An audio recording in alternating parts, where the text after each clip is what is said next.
that's up to 25% impacted. Mild, notice the words by the way, mild is up to 50% impacted with these opaque white patches. And moderate impacts 100% of the tooth surface, and this impacts over 1 in 100.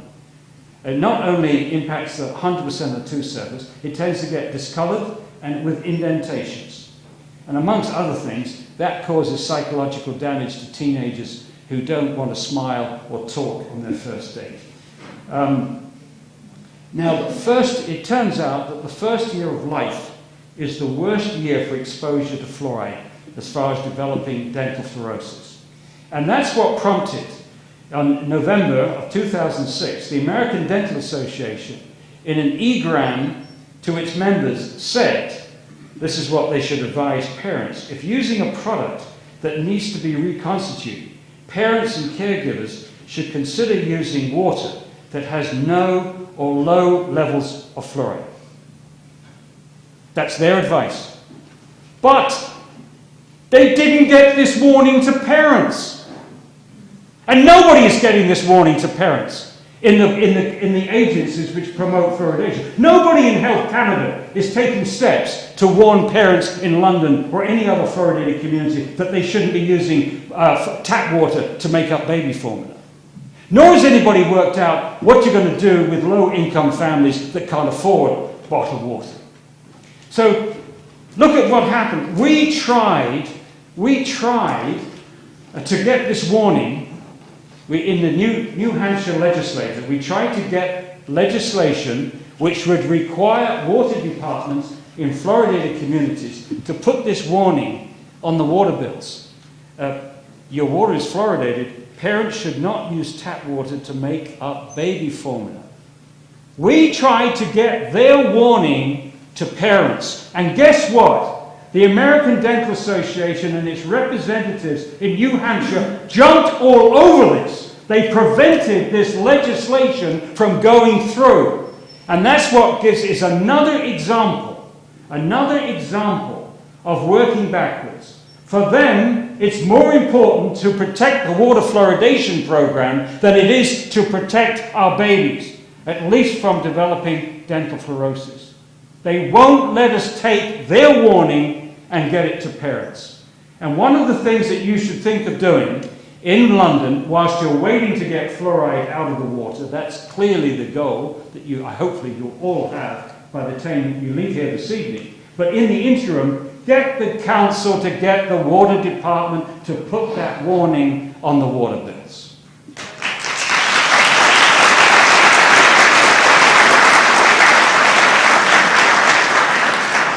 It gets worse. A few weeks ago, the Centers for Disease Control announced that 41% of children aged 12 to 15 in the United States now have dental fluorosis. That the figures have leapt upwards. They've gone from very mild, from 17 to 28.5%. From mild, it's gone doubled, 4.1 to 8.6%, and moderate and even now serious, severe, up to 3.6%. It's a crisis. And the end result of this is that on January the 7th, the CDC announced that they're lowering the recommended level of fluoride in water. Not nearly enough, but it's a start. What about Canada? We do not have a nationwide survey of dental fluorosis in Canada. I mean, we've known from the moment you started fluoridation in Brantford in 1945. We have known, you have known, that fluoride causes dental fluorosis. And yet you're flying blind. You haven't got a systematic, comprehensive review of dental fluorosis rates in the different provinces and the different towns of Canada. And I ask you, why not? That's a pretty basic thing. Because one of the things you should be doing is to use the severity of dental fluorosis as a biomarker of exposure so that you could see if any of these childhood complaints that we're worried about, attention deficit syndrome, early onset of puberty, bone fractures, lowered IQ, etc., have any relationship to fluoridation. And you've got a measure that tells you how much fluoride the kid's been exposed to before their permanent teeth have erupted. And you're not using it. You're not doing the studies. But for that matter, you're not doing any health studies in Canada. A key question. This is the key question. When fluoride is damaging the baby's growing tooth cells by some internal mechanism, interfering with enzymes or what have you, what's it doing to the other developing tissues? This is what Arvid Carlson, some of you who were here who saw the videotape at the beginning. He won the Nobel Prize for Medicine in 2000. He's a neuropharmacologist. He designs drugs to get into the brain to do good things.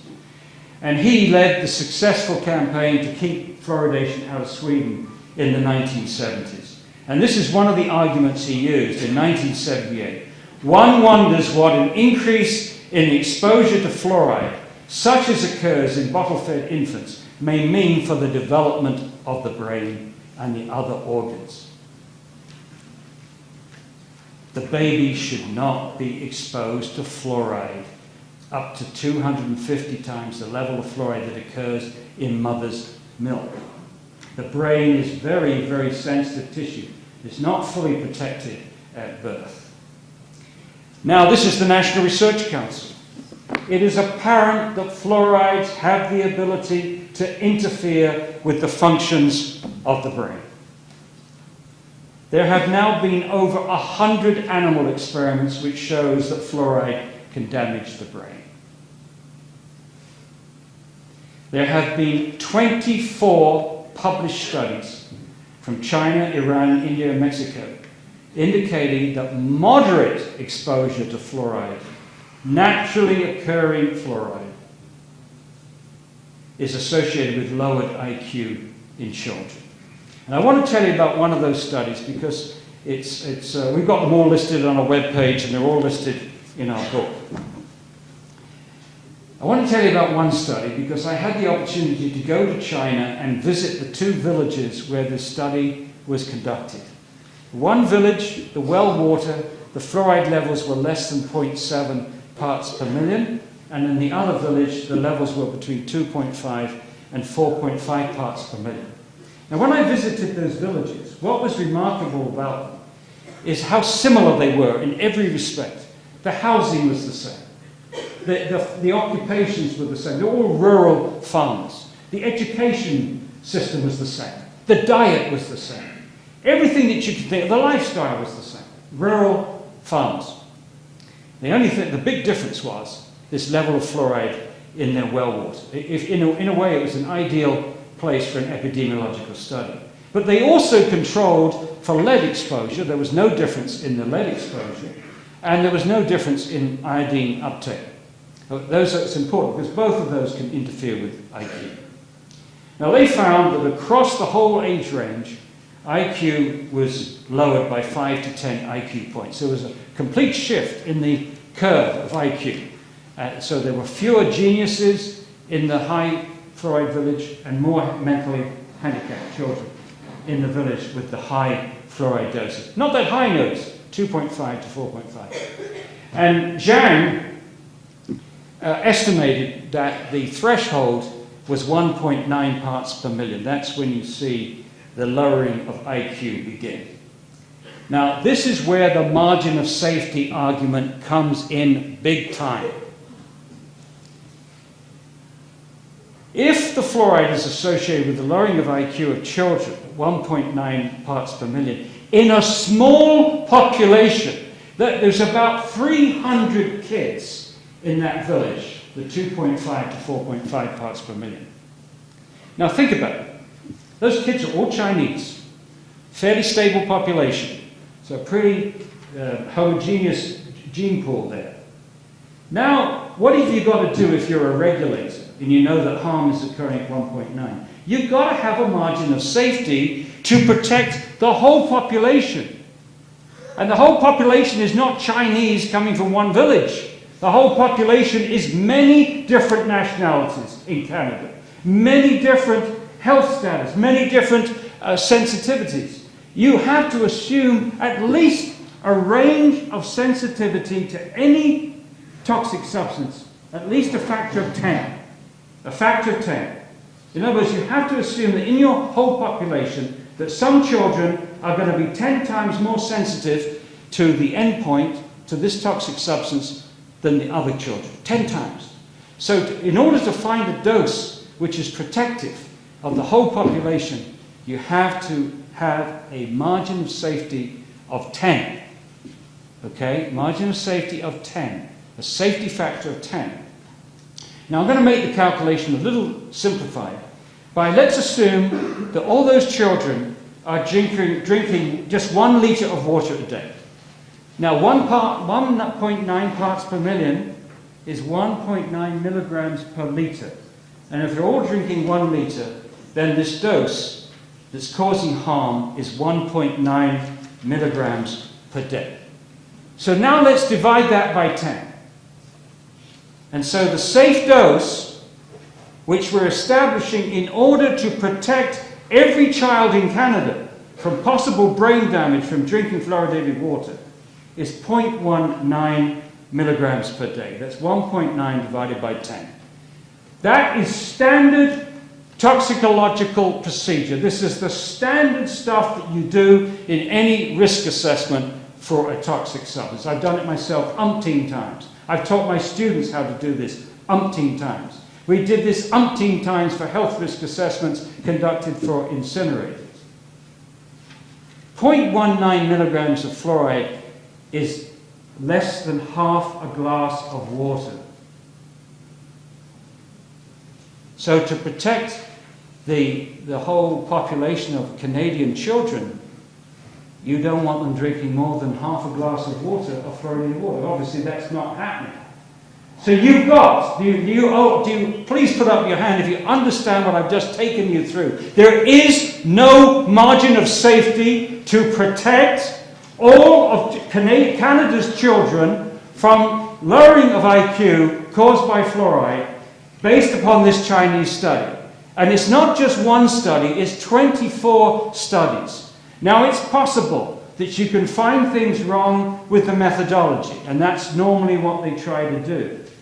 But if that methodology is sound, then you're not protecting your children from brain damage from drinking fluoridated water. And since then, there have been 2 more studies that are very important. There's a study from Mexico which showed a very clear association between visual spatial learning and fluoride exposure, which is part of the brain development. And this one, look at this one. This is still online. It hasn't actually occurred yet in print, but it's online in the Journal of Hazardous Materials. They found a lowering of IQ in communities where the average water was 1.3 parts per million and the range was 0.3 to 3 parts per million. And their conclusions: overall, our study suggested that low levels of fluoride exposure in drinking water had negative effects on children's intelligence, and the results also confirmed the dose-response relationship between urine fluoride concentrations and IQ scores.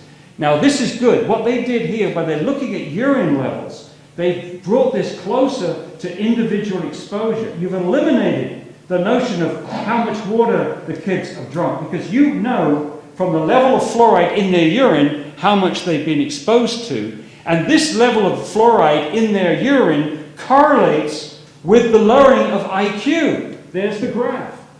So as the fluoride levels in the water goes up, so the IQ levels come down. And they actually quote this figure: an increase in the urine fluoride concentration of 1 milligram per litre is associated with a decrease of 0.59 IQ scores. 0.59 for each 1 milligram. But, of course, in Canada you're okay, because no one's measuring the fluoride in the urine of your children, so we have no need to worry about that.